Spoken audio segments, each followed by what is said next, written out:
Donc, ajouter ou supprimer des utilisateurs. Pour voir la liste des utilisateurs, il faut aller dans le tableau de bord et ensuite dans la section Users ou encore Utilisateurs. On clique dessus. On va arriver ici. Pour ajouter un utilisateur, tout ce qu'on a à faire, c'est de cliquer sur Ajouter un nouveau. Et ensuite, entrer leurs informations.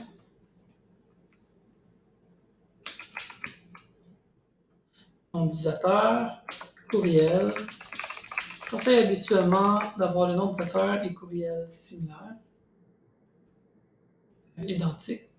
Il faut entrer le nom, le prénom et le nom.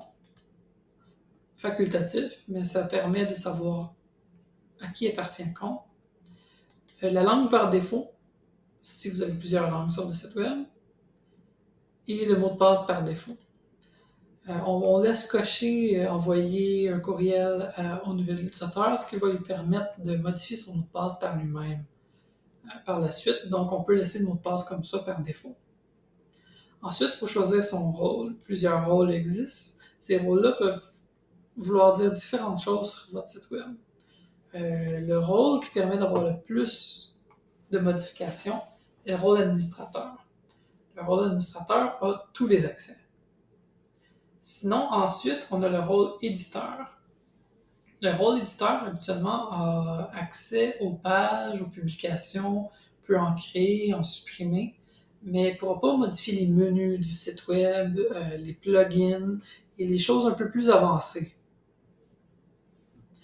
Habituellement, il ne pourra pas non plus, il va être en mesure de modifier le contenu existant dans Elementor, par exemple, mais il ne pourra pas ajouter des nouvelles sections dans une page. Seulement modifier le contenu, modifier les images, en remplacer une par une nouvelle, mais pas mettre deux images à un endroit qu'il y en avait une.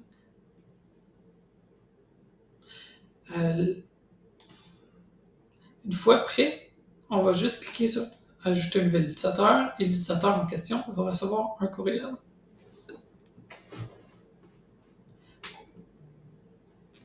Pour supprimer un utilisateur, on clique sur Supprimer.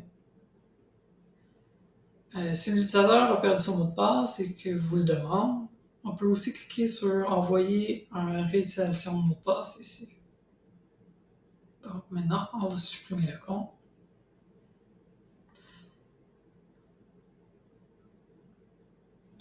On confirme. C'est possible. À cet endroit-ci, ça va vous demander, dans certains cas, est-ce que vous voulez supprimer aussi le contenu qui a été associé avec l'utilisateur en question. Donc, si l'utilisateur que vous essayez de supprimer a créé beaucoup de pages, ça va vous donner deux options. Supprimer le contenu associé à l'utilisateur. Donc, si l'utilisateur a créé 15 pages, ça va supprimer les 15 pages.